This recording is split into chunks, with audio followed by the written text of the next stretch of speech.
एक जगह है वारीशोरा करके मेघालय में, बहुत खूबसूरत जगह है। फिर वहाँ पे पहुँच के हमें ट्रैक करना था 1.5 किलोमीटर और फिर हम लैंड करते हैं एक मैजिकल ब्लू टॉर्कोइज कलर का जो वाटर था उसमें। और फिर हम वहाँ पे बोटिंग की। ऐसा लग रहा था कि एक ड्रीमी प्लेस है। रामायण में उसका जिक्र हुआ है कि जब राम ने अपना धनुष दिखाया था कि इधर बनेगा श्रीलंका को जाने के लिए, यहाँ पे पत्थर लगाए जाएंगे, जिस पे राम लिख के उसको पानी में तैराया गया था, वो पत्थर थे, है ना।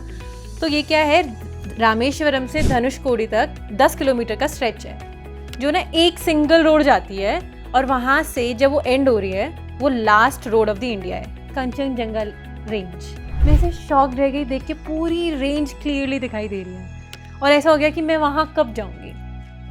कंचनजंगा जाने का मेरा उस टाइम पे मन कर गया था।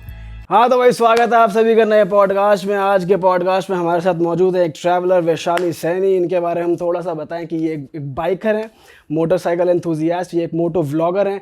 इंडिया की आज हम ऐसी जगहों के बारे में जानने वाले हैं एक बाइकर पर्सपेक्टिव से। अगर आप कश्मीर जा रहे हो, गैंगटॉक जा रहे हो, मेघालय जा रहे हो, तो एक बाइकर जब वहाँ पर जाता है तो वो जगहें कैसी लगती हैं, वो जर्नी कैसी होती है, क्या क्या इनकी पूरी जर्नी रही है थ्रू आउट दिस प्लेसेस। तो स्वागत करते हैं हमारे गेस्ट का। वैशाली, स्वागत है आपका। Thank you. अच्छा वैशाली, हम ना बहुत ज़्यादा जब बाहर के लोगों से बात करते हैं तो इंडिया के बारे में पर्सपेक्टिव यही है कि it's very unsafe for girls, foreigner लड़कियां ऐसा सोचती हैं, लोग ऐसा सोचते हैं। और यहाँ पे भी हमने देखा है इंडिया में, दिल्ली जैसी सिटी में भी लड़कियां रात को बाहर निकलने से डरती हैं और अनसेफ फील करते हैं। पर आप बाइक पे पूरा देश घूम चुके हो ऑलमोस्ट, तो मैं आपसे जानना चाहता हूँ आपका perspective towards safety and female travelling क्या है। जितना मैं अपना एक्सपीरियंस कर चुकी हूँ, मुझे कभी भी सेफ्टी से रिलेटेड कोई प्रॉब्लम नहीं हुई है। 80-90% मैं कह सकती हूँ कि मैं सेफ़ रही हूँ अभी तक। ऐसा मतलब सबके लिए अलग एक्सपीरियंसेस होते हैं। मेरे लिए बहुत अच्छे एक्सपीरियंसेस रहा है क्योंकि मैं नॉर्थ ईस्ट गई हूँ, बहुत ही प्यारे लोग, बहुत ही मतलब वेलकमिंग लोग। मैं नेपाल तक भी गई, वहाँ पे भी बहुत वेलकमिंग लोग। अभी साउथ इंडिया में मैं रिसेंटली होकर आई हूँ, साउथ में बहुत सारी स्टेट्स में बहुत वेलकमिंग लोग मेरे को मिले हैं। सब बहुत प्यार से ग्रीट करते हैं, खुश होते हैं, देख के खुश होते हैं कि लड़की आई है। कभी किसी ने उल्टा नहीं बोला, कभी किसी ने कुछ ऐसा नहीं बोला, और बल्कि ऑफ़र भी करते हैं कि ये खाने पीने की चीज़ें, अपने वे कॉफ़ी के लिए बुला लेते हैं, कभी खाने के लिए बुला लेते हैं। तो ये बहुत ही अच्छा मेरे को मिला है। सेफ्टी के लिए हमारे पास चीज़ें होती हैं, जस्ट इन केस ऐसी कोई चीज़ हो जाए तो हमें अपनी सेफ्टी का पता है। अच्छा, बट ये जो आपका एक्सपीरियंस है ये सेफ़ इसलिए भी है क्योंकि आप पूरा ध्यान रखते हो कुछ टाइमिंग्स का कि रात को नहीं निकलना या ऐसी जगहों पे नहीं जाना, कुछ ऐसा आप माइंड में रखते हो, या फिर आपके लिए सब कुछ ही सेफ़ रहा है अभी तक? कोशिश ये रहती है कि 6 बजे जब सनसेट से पहले हम होटल देखना शुरू कर दें। और मैं कोशिश करती हूँ कि अगर मेरा रिलेटिव है किसी स्टेट में तो मैं रिलेटिव को ढूंढूँ, कि कोई दूर का रिश्तेदार भी मिल जाए, वो बेस्ट होता है मेरे लिए। पहली चीज़ मैं ये रखती हूँ। सेकेंडरी, 6 बजे से पहले होटल ढूंढना। और तीसरा कि हाईवे से ही जाना, गाँव के बीच में से नहीं जाना। ट्राई करो कि जितना हो सकता है कि हाईवे से जाओ, क्योंकि गाँव के बीच में से सब गाँव के अपने शेर होते हैं, है ना, किसी का कुछ नहीं पता होता। और हम जब जाते हैं ना तो हम गेयर्स पहन के जाते हैं, पता लगता ही नहीं कि लड़की है। मैंने हेयर कट क्यों कराया है मेरे बड़े बड़े बाल थे, मैंने हेयर कट इसलिए लगाया कि बाल अंदर रहें और ऑब्वियसली अच्छे रहें, क्वालिटी मतलब ठीक रहे, नहीं तो पूरे स्वेट होके सारे ख़राब हो जाते थे। और मैं अंदर रखती हूँ बालों को, लगता है लूज़ थोड़ा, मतलब बल्कि पहनती हूँ ताकि लगे लड़का ही है। तो ये मेरी कुछ ट्रिक्स हैं जो मैं अपनाती हूँ। आप वैसे इंडिया में इतनी जगह जा चुके हो, कोई ऐसी रिकमेंडेशंस जहाँ पे लोगों को जाना चाहिए बाइक से या फिर कार से, जैसे भी जाना चाहें, कुछ है आपके पास? देखो, जाना अपने ऊपर है। किसी को गाड़ी में मज़ा आता है, किसी को 4 व्हील्स पे आते हैं, किसी को 2 व्हीलर्स पे आता है, और किसी को तो पैदल भी आ जाता है, बाइक, गाड़ी, बस से भी जाते हैं ना। अलग अलग ट्रैवलर्स होते हैं, ट्रैवलर तो ट्रैवलर होता है।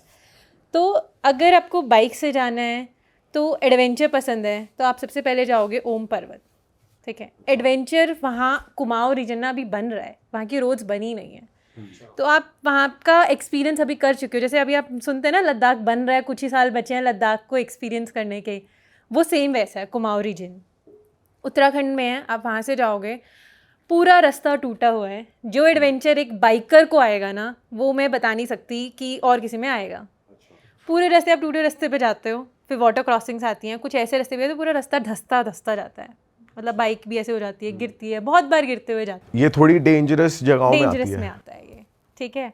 फिर आप पहुंच जाते हो खूबसूरत जगह पे एक पर्वत दिखती है जिसपे ओम लिखा हुआ है।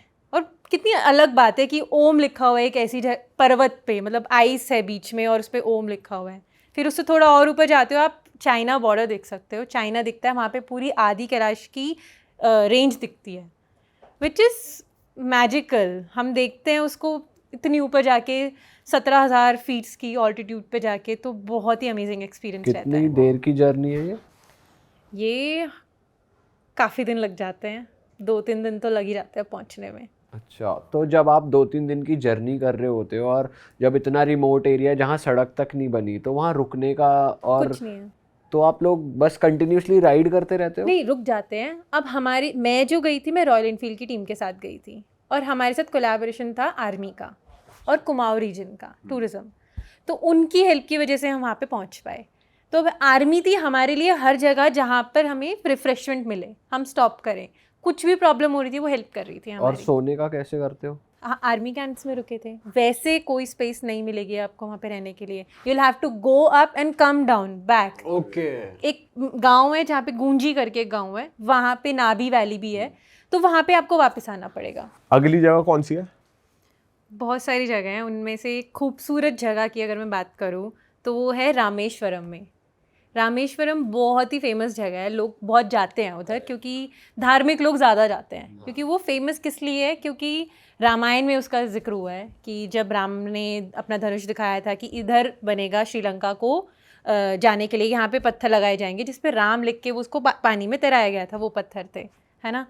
तो ये क्या है, रामेश्वरम से धनुषकोडी तक 10 किलोमीटर का स्ट्रेच है, जो ना एक सिंगल रोड जाती है, और वहाँ से जब वो एंड हो रही है वो last road of the India है, ठीक है।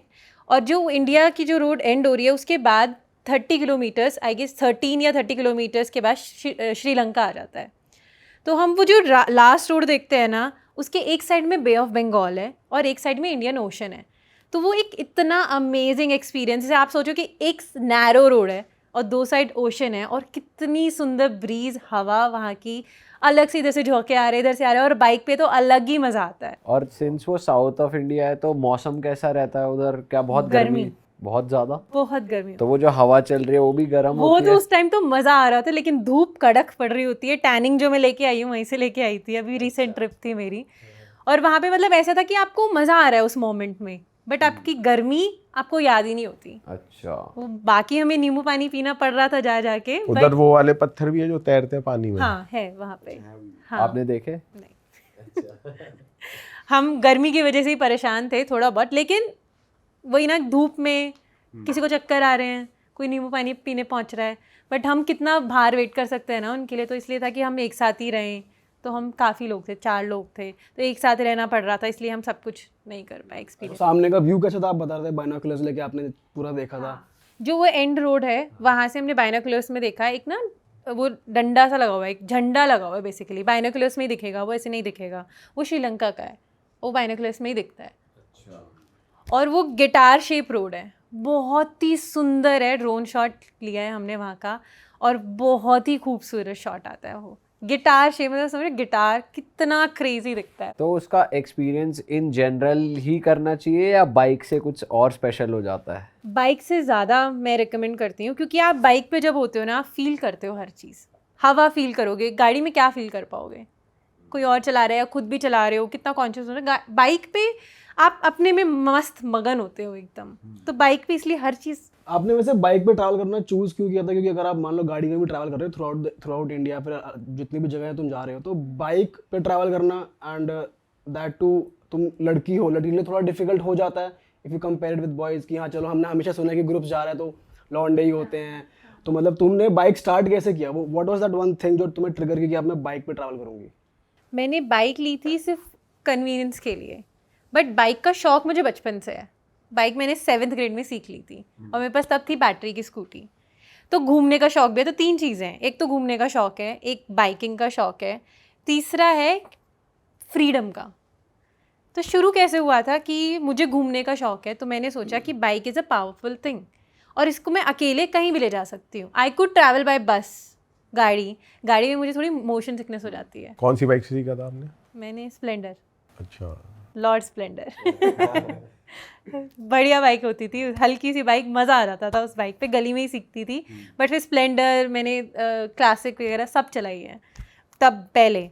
फिर मैंने बाइक ली अपनी, फिर मैंने 6 महीने चलाई अपने आसपास, फिर मेरे को कॉन्फिडेंस आ गया, फिर मैंने कहा अब तो मेरे को निकलना है, अब मैं किसी का वेट नहीं करूँगी, अब मुझे निकलना है घर से, और मैं निकलना शुरू कर दिया। तो मेरी फर्स्ट ट्रिप थी नेपाल, दूर वाली, सबसे दूर जो थी। अच्छा, तो ऐसे मैंने तो निकलना जब शुरू नेपाल कर गए दिया। थे सोलो ट्रैवल किया था आपने, फिर साथ में कोई था? मेरे साथ नेपाल की मेरी एक दोस्त थी, नेपाल की दोस्त थी? नेपाल की दोस्त थी, वो आई थी इधर। अच्छा।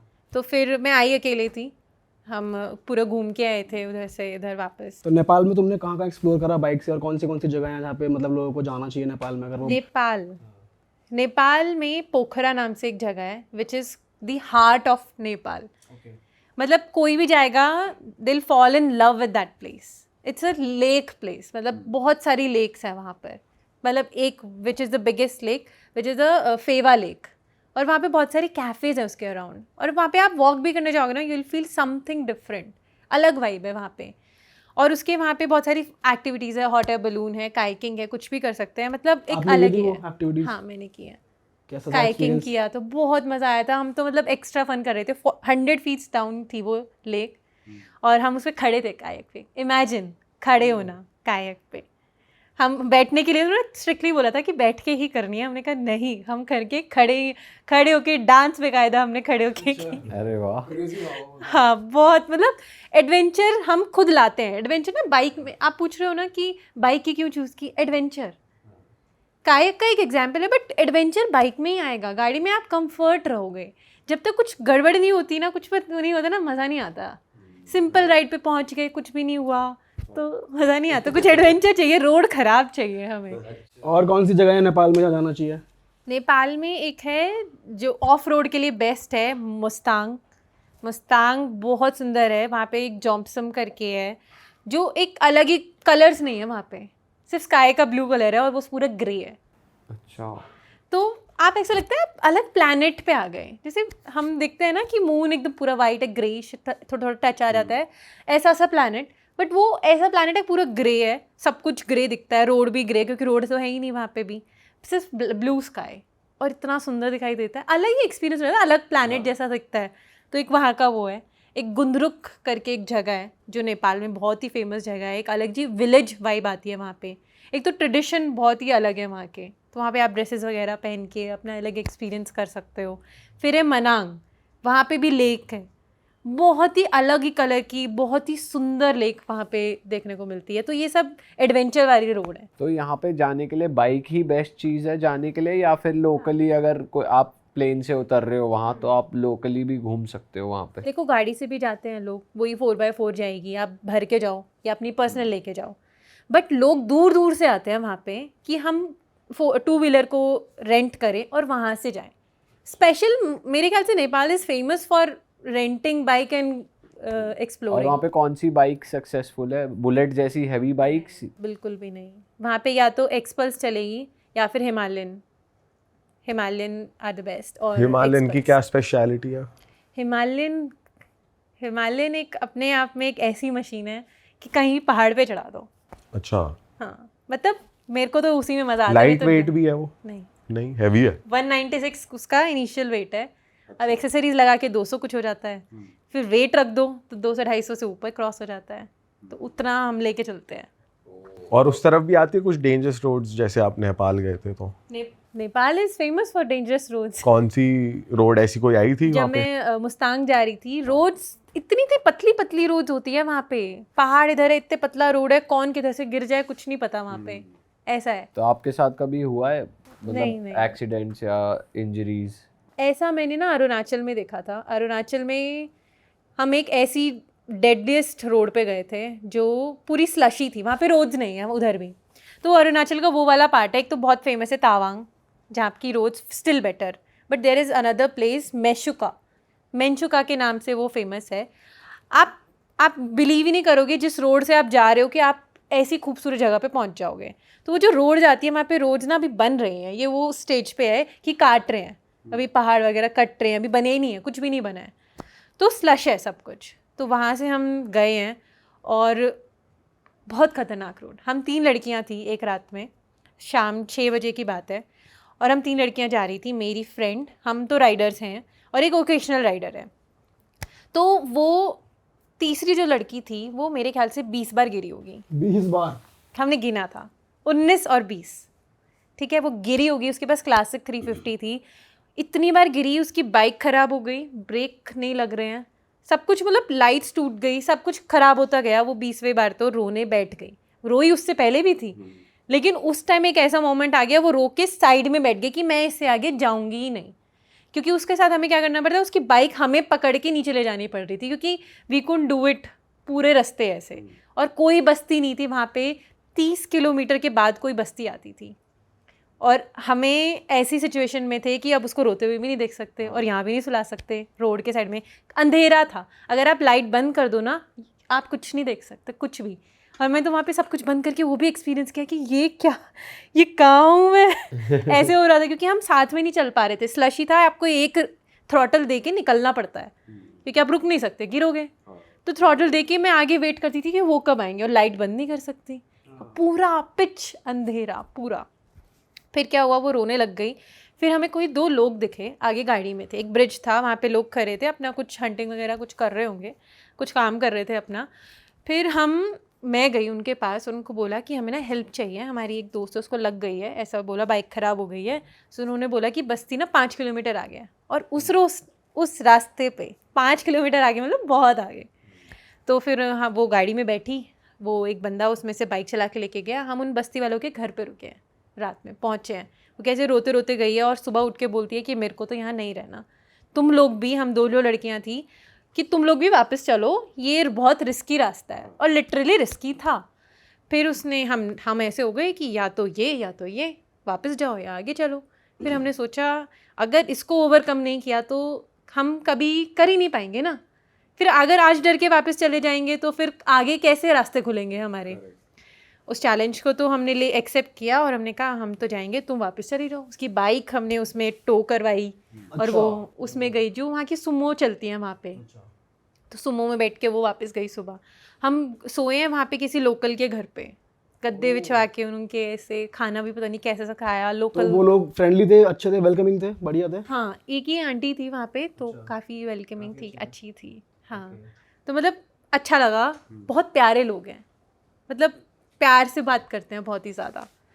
तो ये रास्ते में तो हमने बहुत सारी मेमोरीज इकट्ठी करी, बट जो रास्ता था, वो रास्ता तो एक्सपीरियंस करना बनता है, मतलब इसीलिए तुमने बाइकिंग चूज करी थी शायद? यही तो मैं बोलना चाह रही कि जो एडवेंचर, जो थ्रिल जो आता है ना राइडिंग में, वो नहीं आएगा। अगर मैं उस टाइम वापस आ जाती तो वो मुझे नहीं कभी भी एक्सपीरियंस होता ना, डर के वापस आ गई। इट्स नॉट अबाउट डर को ओवरकम, वो अलग चीज़ है, बट जो थ्रिल आएगा, जो मज़ा आएगा। हम एडवेंचर पार्क क्यों जाते थे बचपन में, एडवेंचर होएगा, डर तो लगता है ना ऊपर जाने में, लेकिन वी डिड इट, मज़ा आएगा, थ्रिल आएगा। ऐसे ही हमें इसमें मज़ा आता है। और फिर वो क्रॉस करके हम एक ऐसे पैराडाइज में पहुंच गए थे जो बहुत खूबसूरत था। एक टाइम में वहाँ पे रोड तो थी नहीं, तो हेलीकॉप्टर से सामान जाता था, और वो अब इतना खूबसूरत बन चुका है, किसी भी सीजन में चले जाओ। जगह का मेंचुका। अच्छा, तो वो बेसिकली व्यू है, या आप वहाँ हाइक कर सकते हो, या कैसा एक्सपीरियंस होता है? वहाँ पे वैली है, मतलब इधर मुंह घुमाओ, एक इधर सीनरी है, इधर मुंह घुमाओ, इधर सीनरी है। ऐसी इतनी सुंदर सिटी है वो, खुद में सिटी तो नहीं है बट सॉर्ट ऑफ विलेज ही है। बट वहाँ से थोड़ा और ऊपर जाओगे ना, लामांग करके, चाइना का बॉर्डर फिर से आ जाएगा उधर से भी, तो उधर से भी बॉर्डर है। दिखता है वहाँ से? हाँ हाँ, जा सकते हैं, पर जिस टाइम मैं गई थी स्नोफॉल हो रही थी बहुत ज़्यादा, तो हमें रोक दिया गया था। स्नोफॉल में आगे नहीं जाने देते, परमिट लेना पड़ता है वहाँ पे। बट जैसे आप अक्रॉस इंडिया के लोगों से भी मिले हो, तो वहाँ के माइंडसेट ने आपका कुछ पर्सपेक्टिव चेंज करा लाइफ की तरफ, या कुछ आपने उनसे सीखा, अडेप्ट करा कि वो लाइफ को कैसे देखते हैं, या इतने रिमोट एरियाज़ में जहाँ पर उनके पास हमारे जैसे मॉल्स और सिटी लाइफ नहीं है, तो उनकी लाइफ कैसी है, कुछ बताओ। मैं ना एक बार नेपाल में गई थी। नेपाल में एक ऐसे गांव में गई थी, मेरी फ्रेंड के ही का ही गांव था, बट वहाँ पे ना सिर्फ वाईफाई था, फ़ोन भी नहीं चलता था, ऐसा था। सिर्फ वाईफाई वहाँ पे अवेलेबल होता था, पता नहीं कैसे, बट फ़ोन के सिग्नल कुछ भी नहीं था। वहाँ के लोगों की लाइफ देखी मैंने, इतने बिजी एंड इतने हैप्पी। बिजी थे वो? बिजी कैसे थे, मतलब कोई भी एक सब्जी है उसका छील के कुछ भी बना के, मतलब अचार बना रहे हैं वो बेसिकली एक गंदरुक करके, पता नहीं क्या नाम होता है, एक मूली होती है, मूली का पात, मूली के पत्ते, उसकी कुछ बनाते हैं। वो पूरा दिन ना ऐसी चीज़ों में बिजी रहते हैं। बियर बनाते हैं वो, होममेड बियर, होममेड लिकर, तो ये सब चीज़ें भी वो घर पे ही बनाते हैं। देखा आपने कैसे हाँ, बनाते हो मैंने पी बियर? भी थी। अच्छा एक कैसी सिप थी? ट्राई की थी, ओके थी, मतलब हिट तो करती है, बट मैंने ट्राई की थी। वो राइस वगैरह से बनाते हैं, फर्मेंटेड ही तो होती है, फ्लावर से बनती है, सीड से वो पूरा दिन यही करते रहते हैं। व्हेन आई आस्क्ड कि आप मतलब क्यों करते हो ये पूरा दिन, शी सेड कि आपस में लोगों को देने के लिए हमें खुशी मिलती है, लोगों को बांटते हैं। दैट इज़ हाउ वो अपने आप को बिजी रखते हैं, और जो चीज़ें वो बना रहे वो बांट देते हैं। उसमें खुश होते हैं, उनको खुश मजा आता होते है। हैं, उनको अच्छा लगता है। वो ऐसे नहीं करते कि नहीं इसको नहीं देंगे। It's like barter system. किसी ने कुछ बनाया वो दे गया, किसी ने कुछ बनाया तो वो दे गया। और वहाँ का लाइफस्टाइल ही मेरे को बहुत सुंदर लगा। मेरा तो मन ही नहीं कर रहा था आने का। वैसे वो लोग क्या करते हैं, मतलब वो पैसे कैसे कमाते हैं, how do they make money, professionally क्या करते हैं या कुछ करते ही नहीं है? देखो अभी तो उनके बच्चे हैं जो बाहर निकल गए हैं, ओके। जो अर्न करके अभी दे देते हैं। लेकिन उससे पहले जब वो विलेज में नहीं रह रहे थे, थोड़ा सा सिटी में रह रहे थे, तो वहाँ पे अपना होटल खोल लिया या फिर कुछ ना कुछ कार चला ली। तो ये काम उनके थे पहले। बट जैसे नॉर्थ ईस्ट है या साउथ ऑफ इंडिया है, तो वो लोग पैसे को किस नज़रिए से देखते हैं? जैसे वहाँ की लाइफ हमने ऐसा सुना है बहुत स्लो है, 6 बजे अंधेरा हो गया सब लोग अपने घर में आ गए, या फिर सुबह जल्दी उठ गए, लकड़ियाँ इकट्ठी करी कुकिंग के लिए। तो वो लोग पैसे को किस तरीके से देखते हैं? क्योंकि बहुत सारी ऐसी जगहें भी हैं जहाँ पर कोई लोग जाते हैं तो वो टूरिस्ट को सिर्फ एक ATM की तरह देखते हैं कि इसे लूट लो, चीज़ों के पैसे चार्ज करो। पर हमने ऐसा देखा है कि इंडिया जैसी जगह में लोग अपने घर पे ठहरा लेते हैं और पैसे भी नहीं लेते। हाँ, तो उनके लिए पैसा क्या है, मतलब वो पैसे को किस नज़रिए से देखते हैं? अभी अगर मैं बात करूँ नॉर्थ ईस्ट की, अगर तो नॉर्थ ईस्ट में भी लोग बहुत वेलकमिंग हैं। इट्स नॉट, उनके लिए प्रायोरिटी पैसा नहीं लगा मुझे, क्योंकि अगर गलती से भी पैसा एक्स्ट्रा दे दिए तो रिटर्न कर रहे हैं। अच्छा। ठीक है, और पैसा किसी चीज़ के लिए मांग भी नहीं रहे हैं। बट एक जगह थी ऐसी असम में जहाँ पे मैंने एक बॉटल ली थी पानी की और खाना भी खाया था वहाँ पे। तो मैंने उनको बोला कि ये पानी गर्म कर दो, उन्होंने मुझसे 20 रुपये लिए पानी गर्म करने के। तो बस एक वो इंसिडेंट था जो मुझे शॉक किया। बस एक ही बार हुआ था ये, बस शॉकिंग था ना, आप गर्म पानी करके दे रहे हो। But through out the north east, मैं अरुणाचल में गई, मेघालय गई, वहाँ पे किसी ने कुछ नहीं बोला। पानी गर्म करके, वहाँ पे चाहिए होता है गर्म पानी, ठंडी जगह है, तो पानी गर्म करके ऐसे ही दे देते थे। और खाने पीने के मामले में भी आपको पैसे देने की ज़रूरत नहीं है, वो खुद खिला देंगे। ऐसा है, अगर आप अच्छे से बात करो, फ्रेंडली हो, अगर आप प्यार से बात करोगे, दे आर वेरी वेलकमिंग। आपको कभी ऐसा फील नहीं होगा कहीं और आ गए हो आप। और वो अपने आप से इनिशिएट भी करते हैं, बात करते हैं। और सेम इज हिंदी समझते हैं वो लोग या इंग्लिश में हिंदी बात? समझते हैं और बहुत प्यारी हिंदी बोलते हैं, बहुत प्यारी। जैसे हमें आता है, नहीं हम खाएगा ना, ऐसे बहुत ही प्यारी सी क्यूट सी हिंदी लगती है उनकी। अच्छा। और साउथ में भी ऐसे ही हुआ कि हमें ना क्या हुआ कि जो सवाल आपने किया कि हमें क्या सीखने को मिला, मतलब सीखने को कैसे कि एक कोई राजस्थान से आके आंध्र प्रदेश में रह रहा है, तो मेरे लिए थोड़ा शॉकिंग लगा लैंग्वेज बैरियर। मतलब मैं कभी बिना किसी काम के, और उनकी शॉप है, बस शॉप खोली हुई है डिपार्टमेंटल स्टोर। मैं शॉक थी कि वो यहाँ पे आके क्यों रह रहे हैं। फिर मुझे पता लगा, उन्होंने पूछा मैंने कि क्या रीज़न है। कहते यहाँ पे पढ़ाई बहुत अच्छी है। कहते कि जो हम वहाँ पे अपने उधर में 5th क्लास में पढ़ेंगे, यहाँ पे बच्चा बहुत अच्छी पढ़ाई कर रहा है हमारा, तो हम उस बच्चे की वजह से यहाँ पे रुके हुए हैं। तो मैं बड़े शॉक थी इस चीज़ को लेके कि अच्छा ऐसा भी है, मतलब ये अभी भी है, क्योंकि हम तो रहते हैं दिल्ली में, गुड़गांव में, हमें तो यहाँ पे कभी फ़र्क ही नहीं लगा कि पढ़ाई भी क्या, सब कुछ बढ़िया है अपने हाँ, लिए। हम तो सोचते भी नहीं राजस्थान में अलग पढ़ा रहे होंगे, साउथ में अलग पढ़ा पूछा हमारे नहीं लिए आपने बेस्ट है। ऐसा क्या पढ़ा रहे हो आप अलग, यहाँ पे क्या पढ़ाई हो रही है? नहीं इतना तो अब पेरेंट्स हैं तो इतना मुझे नहीं पता, बट इतना मतलब उन्होंने डिटेल में नहीं बताया। बट उन्होंने बस ओवरऑल करके बताया कि जितना पढ़ाई यहाँ पे अच्छी है उतनी उधर अच्छी नहीं मिली हमें। तो हम जैसे तो प्रिविलेज बच्चे हैं, हम तो हमें तो सब कुछ मिल रहा है ना इधर, क्योंकि हम कभी सोचते ही नहीं हैं। गांव में तो बहुत प्रॉब्लम्स होती हैं। अब जैसे खाने पीने की ना, ये लोग सब कुछ ऑर्गेनिक खाते हैं, सब कुछ ग्रो करते हैं, सब कुछ वहीं पे खाते हैं, तो बहुत ही अलग एक्सपीरियंस है इनका। तो आपको उनके खाने में टेस्ट अलग लगा? ऑब्वियसली मेरे को साउथ इंडियन फूड बहुत प्यारा लगता है, बहुत टेस्टी लगता है। मतलब मैंने क्या नहीं खाया साउथ में। डोसा तो डेली खा रही थी मैं, मेरा फेवरेट है, ठीक है। चटनी और डोसा भी ना अलग अलग टाइप से बनता है। कोकोनट मिल्क, हमने पता है हमारे यहाँ पे नहीं होता कोकोनट मिल्क, मतलब बनाते नहीं है उससे डोसा। यहाँ पे बैटर बना के उसमें कोकोनट मिल्क डाल के बैटर बनता है, चटनी के साथ खाया जाता है वहाँ पे। मैंने 10 तरह के डोसे खाए हैं वहाँ। हमारे यहाँ पे लोकल डोसा मिलेगा, मसाला डोसा, ये डोसा। वहाँ प्लेन डोसा भी इतना डिलिशियस है।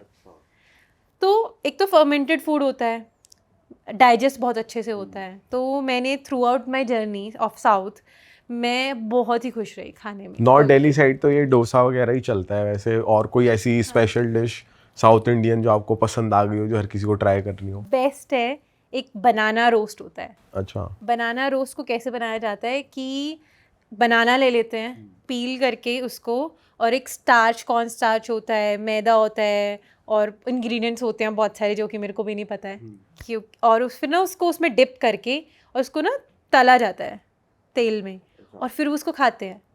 और वो कैसा टेस्ट करता है? मीठा मीठा, स्वीट, थोड़ा थोड़ा, ठीक है, क्योंकि बनाना का टेस्ट आता है और बाहर से उसका पकौड़े जैसा टाइप का दिखता है।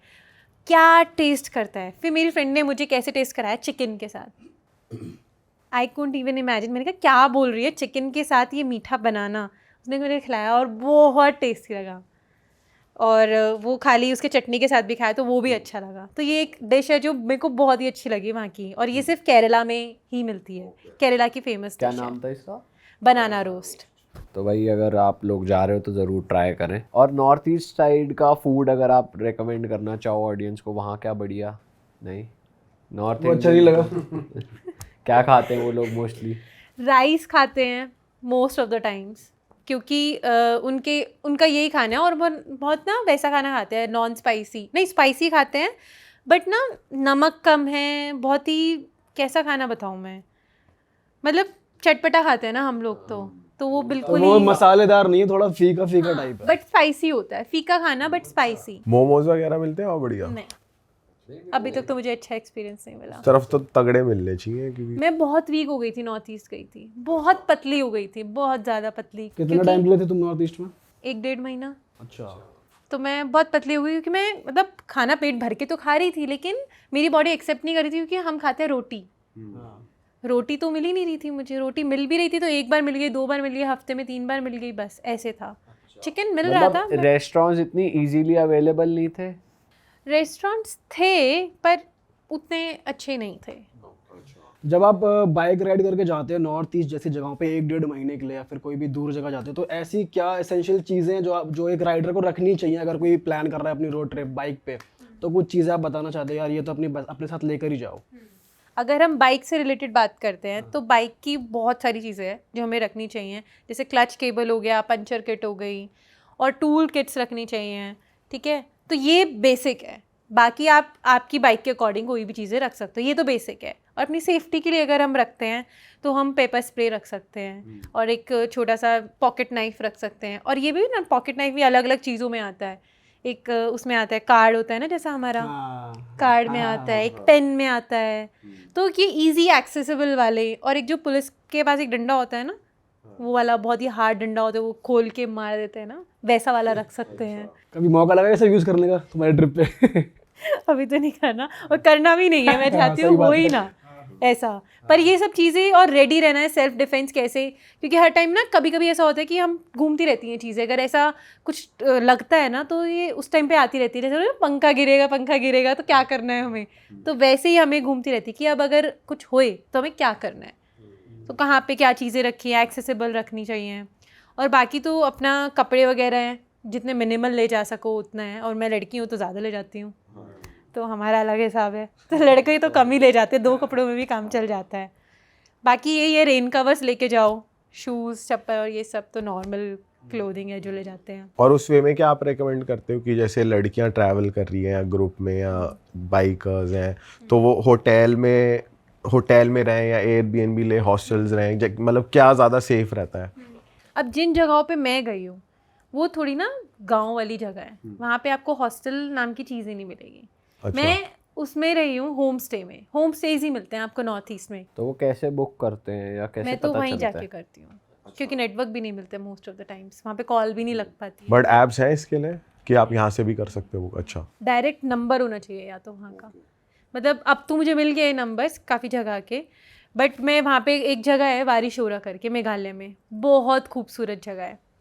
तो मैं वहाँ पे जब गई थी तो मैं वहाँ पे गई और गांव था पूरा, मुझे लग भी नहीं रहा था यहाँ पे कोई जगह भी है घूमने की। ठीक है, मैं वहाँ गई, मैंने कहा घर यहाँ पे रहने के लिए क्या है, क्या तो होम स्टे है, और मैं घर देख रही हूँ लकड़ी का बना हुआ है, साइड में ट्रक वाला सो रहा है। तो रिस्क तो था, मैंने कहा नहीं नहीं ऐसा तो नहीं, थोड़ा अच्छा सा रूम दिखा दो। फिर उन्होंने ना अपना घर जहाँ पे वो रह रहे थे उसी में एक रूम निकाला, वहाँ पे मुझे रूम दिया। दे आस्क्ड मी फॉर 1500 एक रूम के लिए, और खाना भी राइस वगैरह और ये नॉर्मल जो भी वो खाते हैं। तो वहाँ पे मैं रही हूँ, जो कि बहुत ही अनसेफ भी था क्योंकि home stays are not always safe ना। फैमिली है, कैसा गांव है, गांव का तो वैसे ही मुझे डर लगता है। इट्स नॉट कि गांव वाले बेकार होते हैं, यू डू नॉट नो। ठीक है, गांव का।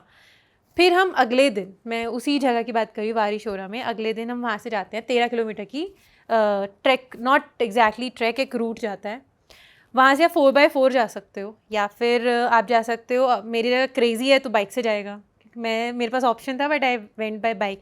क्या ऑफ रोड था, जंगल के बीच में इतनी सी रोड थी, इतनी पतली रोड, सिर्फ 4x4 ही घुस सकती है उसमें, इतना रोड। और मैं बाइक लेके गई वहाँ पर। फिर वहाँ पे पहुँच के हमें ट्रैक करना था 1.5 किलोमीटर। ट्रैक करा कैसे कैसे करके, उसके बाद बैम्बू स्टेयर्स थी, इतनी पतली पतली बैम्बू होती है ना, वो स्टेयर्स थी, उस पर हम उतरे हैं। और फिर हम लैंड करते हैं एक मैजिकल ब्लू टॉर्कोइज कलर का जो वाटर था उसमें, और फिर हम वहाँ पे बोटिंग की। ऐसा लग रहा था कि एक ड्रीमी प्लेस है। वाह, इंडिया में भी ऐसा कुछ इंडिया पता में नहीं भी था ऐसी मैं। जगह है। हाँ, ऐसे आप ऐसे निकल जाते हो जैसे कि आप बहुत ही ड्रीम में हो। ऐसे ड्रीम में ऐसा होता है ना कि आप लोगों की शक्ल नहीं देख पाते, तो मुझे भी नहीं दिख रही थी किसी की शक्ल। मैं ऐसे ड्रीम में थी, मैं ऐसे देख रही थी बस जो ये जगह है मैं इसको ही देख लूँ। हम सपने में ऐसे देखते हैं ना कि जो चीज़ दिख रही है उस पर फोकस रहता है, लोग तो थेरेपी दिखते चल ही रही है, नहीं। बढ़िया। पूरी मेडिटेशन थेरेपी सब कुछ हो जाती है वहाँ पे जाके। मैं अपने आप में ही गायब हो गई थी। ऐसा ब्लू कलर का वाटर देख के मेरे रोंगटे खड़े हो गए थे देख के कि इज़ दिस रियल। फिर हम वहाँ पे गए आगे, कायक का ऑप्शन है वहाँ पे, कायक कर सकते हो, लोग नहा भी सकते हो उस पानी में। मैं तो हाथ भी नहीं लगा रही थी, मुझे इतना डर लग रहा था उस पानी में, क्योंकि रियल लग ही नहीं रहा Unreal था लग ना। रहा था, हाँ। मतलब आप देखो करंट नहीं लग जाएगा, तो करंट जैसी चीज़ भी नहीं, लेकिन ऐसा लग रहा था क्या है ये पानी, नकली एकदम। बट बहुत ही खूबसूरत पैराडाइज था वो तो। आप कश्मीर भी गए हो ना? हाँ, तो कश्मीर कैसा लगा? आपने लोकल से इंटरेक्ट करा वहाँ पे? वहाँ कैसा रहा? आप कमर्शियली ट्रिप करी आपने जो फेमस जगहें हैं, या वहाँ की भी कुछ आपने निकाली ऑफ बीट जगहें? नहीं वहाँ पे तो कमर्शियली गई थी, पहलगाम करके जो जगह है, और उसको जाने का रास्ता बहुत खूबसूरत है। Kashmir is famous for mini Switzerland ना, मिनी स्विट्ज़रलैंड जैसी जगह, मतलब पूरे रास्ते में आपको बहुत ही खूबसूरत जगह दिखती रहेगी। आपको मज़ा आता रहेगा पूरे राइड करते हुए, गाड़ी से जाओ या बाइक से जाओ। एक साइड में रिवर बह रही है, रिवर का कलर ही अलग दिखता है, और साइड में पूरी ग्रीन वैली दिखाई देती है। और श्रीनगर जाते हुए ना 20 किलोमीटर पहले एक ऐसी जगह आ जाती है, रोड तो बहुत ही बटर स्मूथ रोड है, हाईवे है पूरा बहुत सुंदर, दोनों साइड में ना वैली है, मतलब थोड़ी वैली और फिर पहाड़ है, वैली फिर पहाड़ है।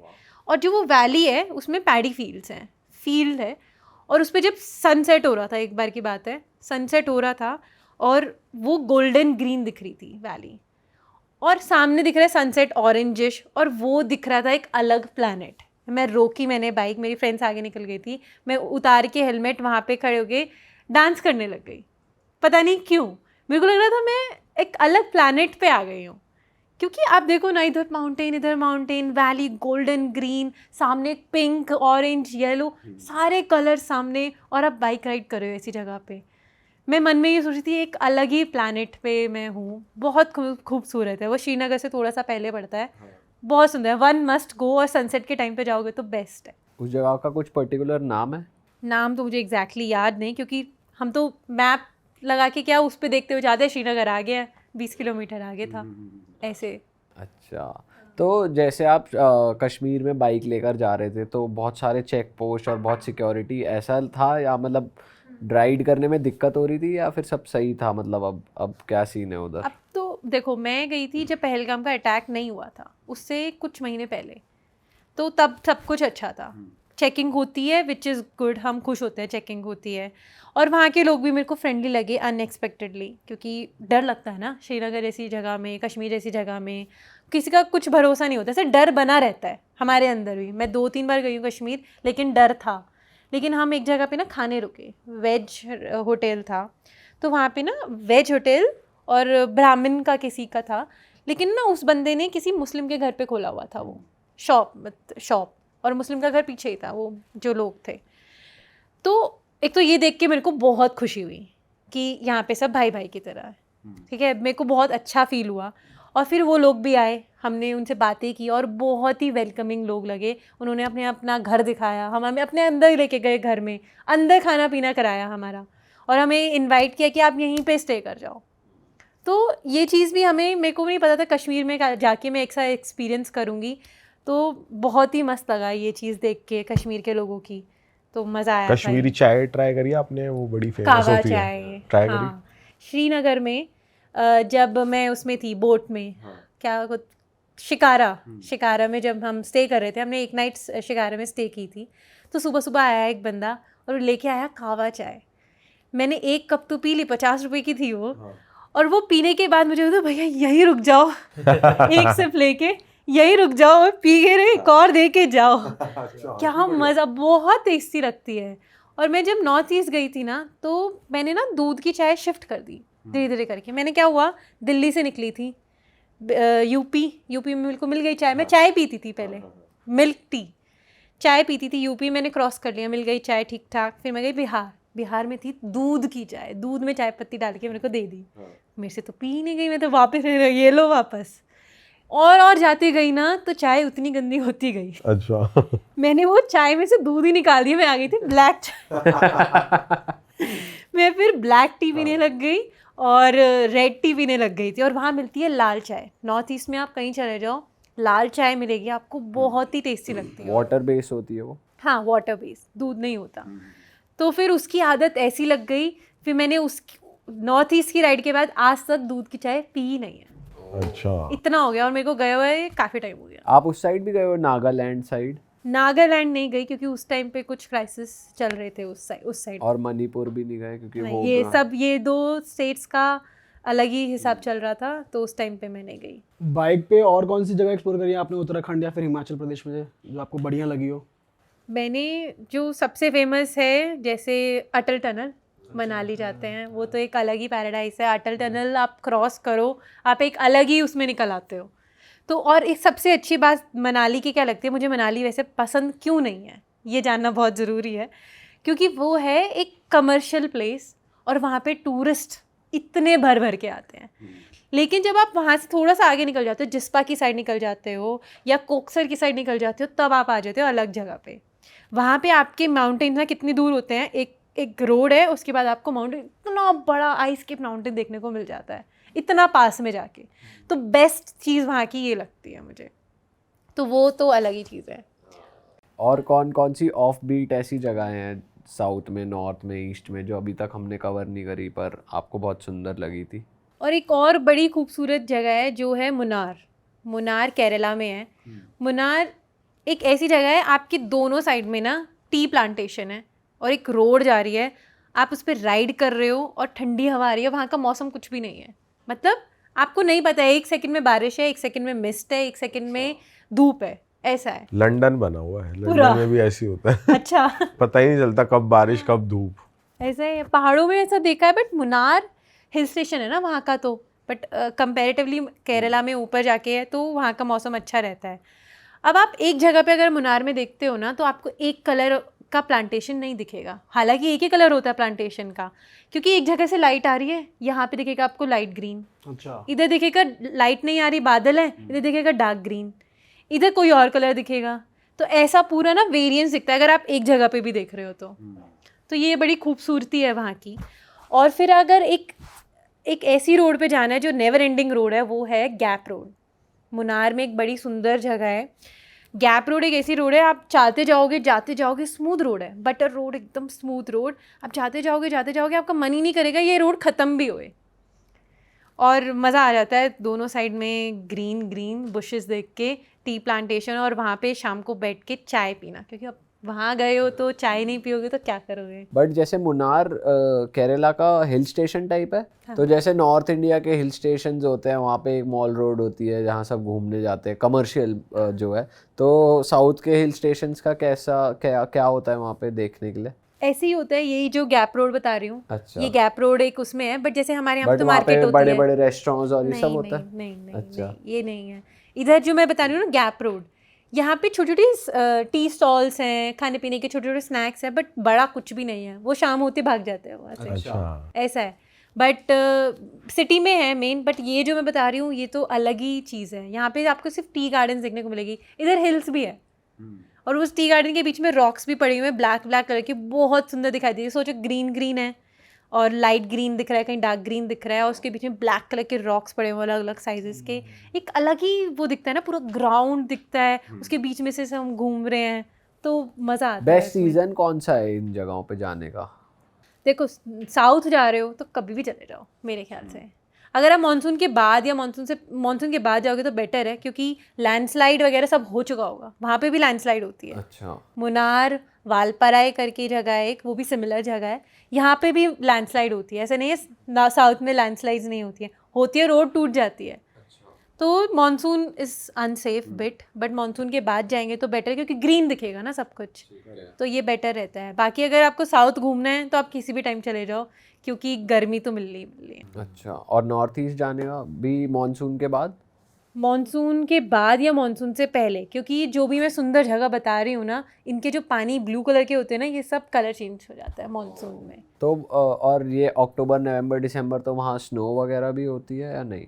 नहीं, इधर का स्नो का नहीं है, बट But अगर हम ठंड जाते बहुत हैं, ज़्यादा हो हाँ, जाती ऑल्टीट्यूड की बात कर रहे हैं, जैसे मैशोका की बात कर रही हूँ, वो पूरा आइसलैंड बन जाता है, पूरा वाइट हो जाता है। और अगर हम मानसून में जाएंगे तो पूरा ग्रीन बन जाता है। जिस टाइम मैं गई थी उस टाइम ब्राउन था, क्योंकि मैं गई थी आप समर्स में गए थे? मैं फेब और मार्च में गई थी, तब तक वो स्नो हट चुकी थी। बट ठंड बहुत ज़्यादा थी उस टाइम। ठंड तो और थी। अगर समर में जाएं जो मई जून का महीना होता है वो तब सही तो है? ग्रीन मिलेगा, पूरा ग्रीनलैंड ऐसा होता है, आइसलैंड ग्रीनलैंड बनता रहता है वो, तभी तो एक अलग जगह है ना, पूरा सीनरी आप इधर देखो ग्रीन, इधर देखो वाइट, ऐसे रहता है। अच्छा, बहुत सारे फीमेल्स हैं आजकल जो सोलो ट्रैवलिंग कर रहे हैं, पर इंडिया के बाहर करते हैं, क्योंकि जैसे हमारी स्टार्ट में भी बात हुई थी, इंडिया में अनसेफ लगता है। तो आप कुछ कहना चाहोगे हमारे ट्रैवलर्स को कि इंडिया में घूमना है तो घूमना शुरू करें या ना करें, या कुछ मैसेज है आपका उनके लिए? देखो, सेफ्टी का तो हम कोई वही गारंटी नहीं ले सकते, बट सेफ्टी हमारे हाथ में है फ़िलहाल। जितना हम कर सकते हैं हमें उतनी करनी चाहिए। जितनी चीज़ें, जैसे मैंने बताया कि हमें क्या क्या चीज़ें कैरी करनी चाहिए, सेल्फ डिफेंस आना चाहिए आपको, जो जो चीज़ें कैरी करनी चाहिए अपनी सेफ्टी के लिए आपको यूज़ भी करनी आनी चाहिए, ठीक है। और दूसरा, आप निकलोगे नहीं, आपको पता नहीं चलेगा। रिस्क आपको घर बैठ के भी है, क्या हो जाए, रिस्क हर जगह है, बाहर भी है। अभी हमने रिसेंटली सुना था किसी की बाइक चोरी हो गई थी बाहर लंदन में, तो कुछ भी कहीं पे भी होता है ना, इतने सारे रिस्क फैक्टर्स हर जगह हैं। तो ये अपने ऊपर है, विल पावर को रखो कि आपको घूमना है और आपको ये करना है तो आप निकलोगे। आप ये मत सोचो कि यहाँ के लोग बेकार हैं, ये सब बेकार हैं। मैंने अच्छे लोग देखे हैं। सिक्किम भी गए हो आप? सिक्किम एक अलग ही जगह है। सिक्किम में ना 3 पार्ट्स हैं, नॉर्थ, ईस्ट और साउथ। वेस्ट भी है, बट ये ज़्यादा फेमस है घूमने के लिए, ठीक है। यहाँ पे बहुत सारे ट्रैक्स वगैरह बहुत फेमस है, यहाँ पे लोग बहुत जाते हैं। तो मैं गई थी, एक जगह है गैंगटॉक से चंगू लेक करके है, जो नथुला पास के पास में पहले पड़ती है बेसिकली। तो मैं जब गई वहाँ पे गैंगटॉक से, तो गैंगटॉक से जब मैं जा रही थी तो मुझे दिखी रास्ते में लेफ़्ट साइड में, गैंगटॉक से थोड़ा सा क्रॉस करके, कंचनजंगा रेंज। सुना है ना? हाँ, बचपन में हम पढ़ते थे, मेरे तो स्कूल में कंचनजंगा वो था, तो वो नहीं होते टी शर्ट्स होते, हाउसेस होते हैं, तो मेरा वो था। और मैंने रियल में देखा, मैं ऐसे शॉक्ड रह गई देख के, पूरी रेंज क्लियरली दिखाई दे रही है। और ऐसा हो गया कि मैं वहाँ कब जाऊँगी। कंचनजंगा जाने का मेरा उस टाइम पे मन कर गया था, लेकिन फिर मैं आगे बढ़ी। चंगू लेक मेरे को पहुँचना था, तो जब पूरा रास्ता जाता है ना चंगू लेक तक जाने का, तो आपको ना पूरे रास्ते में वहाँ पे लोग ना बुद्धिज़्म बहुत मानते हैं, और सिक्किम में ना उस समय नेपाली भी बहुत रहते हैं, not exactly Nepali but they know Nepali language. वो नेपाल के नहीं होते हैं बट होते इंडियन है, but they know Nepali language and Buddhism is also there. तो पूरे रास्ते में ना फ्लैग्स लगे हुए थे वाइट कलर के और उस पर कुछ कुछ लिखा हुआ था, वो बुद्धिज़्म से रिलेटेड थे। और वो जो कलरफुल वाले फ्लैग्स आते हैं ना, वो भी लगे हुए थे पूरे रास्ते। अब मैं जो बोल रही हूँ ना, आप इमेजिन कर रहे हो कि एक रोड पे लगे होंगे, 2 रोड पे नहीं, पूरी रोड पे 80% रोड जो चंगुल तक जाती है वहाँ तक लगे हुए थे। और क्या खूबसूरत ऐसे झंडे लगे हुए हैं, लहर रहे हैं, क्या वाइब आती है ना, क्या देख के कितना सुंदर लगता है। और जब आप बाइक पे जा रहे होते हो बहुत ही अलग वाइब आ रही थी। और जब मैं वहाँ पे पहुँची चंगू लेक पे, तो ऐसा लग रहा था सब कुछ वाइट था, थोड़े थोड़े ब्लैक ब्लैक पहाड़ दिख रहे थे, ब्लैक पहाड़ पे वाइट वाइट स्नो थी, पूरे रास्ते में भी स्नो मिली थी मुझे। और वहाँ पे स्नो के आगे एक लेक थी ब्लू कलर की, नेवी ब्लू कलर की लेक, और ऐसा लग रहा था हिल भी नहीं रही थी लेक, ऐसा था। और आधी फ्रीज थी, फ्रोजन थी। और मैं जब उसको देख रही थी ऐसा लग रहा था बड़ी सी सीनरी है एक, और बस वो रियल में मैं देख रही हूँ। मतलब आप फिर भी कुछ एक्सपेक्ट करते हो ना कि ये सुंदर सी जगह है, हवा चल रही हो, ये कुछ तो, वो हिल भी नहीं रही थी। फोटो फ्रेम लग रहा है, फोटो फ्रेम लग रहा था एकदम।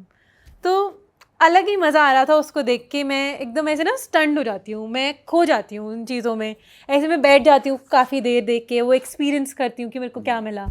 और एक और चीज़ बताती हूँ ना, कोई भी जैसे हमें ट्रैवल करके क्या होता है, अब जैसे ना कोई ड्रीम है मेरा, जैसे मेरा ड्रीम था कहीं पे पहुंचने का, जैसे रामेश्वरम का मैंने बताया ना, Dhanushkodi last road of India, वहाँ पे पहुंचने का ड्रीम था। वहाँ पे पहुंची तो वो जो ड्रीम था ना वो रियल लगता ही नहीं है। ऐसा लगता है, मैं ना जूम करके ना मैप पे देख रही थी, क्या मैं सच में ये लास्ट रोड पे हूँ। मैंने स्क्रीनशॉट लिए हुए हैं उसके, क्योंकि मैं यकीन ही नहीं कर पा रही थी मैं यहाँ हूँ। और ना फिर एक और चीज़ रियलाइज़ होती है, हम जब जाते हैं ना अपने ड्रीम पूरे करते हैं, एक और चीज़ रियलाइज़ होती है, आप लोगों को भी होती होगी, कि जब हमारा ड्रीम पूरे हो जाते हैं ना, हमें ऐसा लगता है यार यही था बस। ये तो है, ये फील होता है कभी, है ना, बस यही था, इसके लिए हम वो कर रहे थे इतना।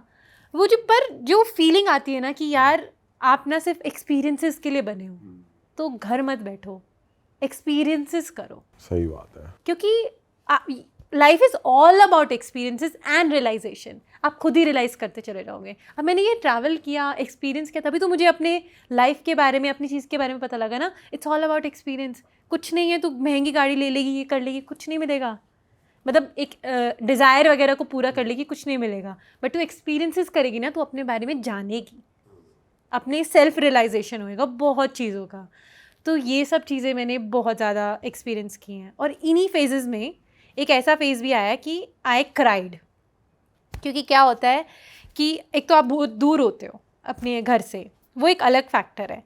बट ना आप इसलिए रोना आता है कि यू आर सो ग्रेटफुल कि आप ये एक्सपीरियंस कर रहे हो जो आप चाह रहे थे। कभी कभी स्ट्रेस हो जाता है, कभी कभी कुछ टेंशन हो जाती है ना, तो मैं हमेशा अपने आप को ऐसे याद दिलाती हूँ, this is what you wanted. I think आप भी लोग ऐसे ही करते होगे ना, कुछ भी हो जाता है। बट बाहर जाके कहीं दूर होते हो, 1-1.5 महीने से आप दूर हो, तो आपको ये फीलिंग ज़्यादा आती है। और कभी ना डिप्रेशन भी आ जाता है एकदम से, क्योंकि आप जब बहुत ज़्यादा ओवरवेल्म होते हो ना, बहुत ज़्यादा खुश होते हो, एकदम से नीचे डिप आता है। तो ये मैंने बहुत बार एक्सपीरियंस किया है, अपने आप ही रोना आ जाता है। वो तभी होता है फिर यार घर क्यों जा रहे हैं, यहीं रह लेते हैं थोड़े दिन और, वो वाली फीलिंग होती है। वो वाली फीलिंग भी होती है। मैं नेपाल से आते हुए रोई हूँ, मेरी आंसू वाली वीडियो है। मेरा मन नहीं था आने का, इतने वेलकमिंग लोग, इतने प्यारे लोग मेरे को मिले थे, रोती हुई आई थी मैं वहाँ से।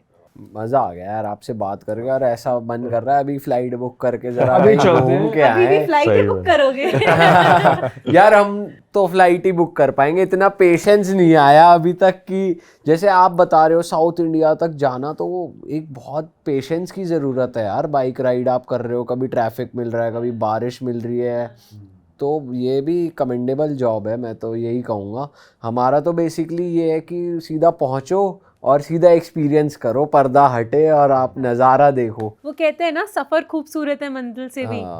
मैंने ये बचपन में लिख लिया था, कभी सुना था किसी फेमस, किसी का है ना, नाम भूल गई, किसी का हमने तो किसी का तो उसमें है। सुना है गाने में। हाँ जो भी है।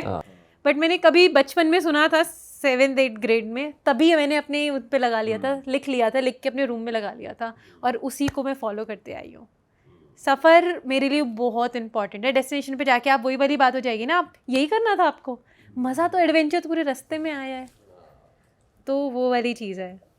वाह यार, मज़ा आ गया वैशाली आपसे बात करके। और हम चाहेंगे कि आप घूमते रहो, अपने सपने पूरे करते रहो, बढ़िया बढ़िया एक्सपीरियंसेस लेते रहो, ट्रैवल करो और अच्छे से, और भगवान करे आपको बहुत सारे बढ़िया एक्सपीरियंसेस हो और आप वो आके हमारे पॉडकास्ट पे बताते रहो। एंड दोस्तों, अगर आपको जितनी वीडियोस, जितनी डेस्टिनेशंस की हमने बात करी है उनके व्लॉग्स देखने हैं तो वैशाली का चैनल का गोल बटन यहाँ पर आ रहा है और डिस्क्रिप्शन में भी लिंक है। आप जाइए, इनके चैनल पे सारी वीडियोस आप देख सकते हैं और आप इनके इंस्टाग्राम से भी जुड़ सकते हैं। यहाँ पर स्क्रीन पर इनका इंस्टाग्राम फ्लैश हो रहा था। अगर कोई ट्रैवलिंग एंथुजियास्ट है जो अपनी जर्नी शुरू करना चाहता है, किसी जगह पे जाना चाहता है और उनको कोई हेल्प चाहिए, तो आप इनको रीच आउट कर सकते हैं। आई एम श्योर आप हमारे व्यूअर्स की हेल्प करोगे। हाँ हाँ, डेफिनेटली। हम राइड्स भी प्लान करते हैं तो कभी साथ में भी जा सकते हैं। डन, तो हम भी चलेंगे आपके साथ कभी। और हम मिलेंगे दोस्तों आपसे नए पॉडकास्ट में। टिल देन अपना ध्यान रखिए, और अगर आपको इन पॉडकास्ट में मज़ा आ रहा है तो अपना फीडबैक जो है वो कमेंट सेक्शन में ज़रूर दीजिए, और चैनल को सब्सक्राइब भी ना किए कोई नहीं जाएगा तो सब्सक्राइब कर दो। बिल्कुल बस भाई, यार, मिलेंगे हम आपसे सब्सक्राइब जरूर करना पॉडकास्ट में। Till then bye bye, okay जी, बाय बाय।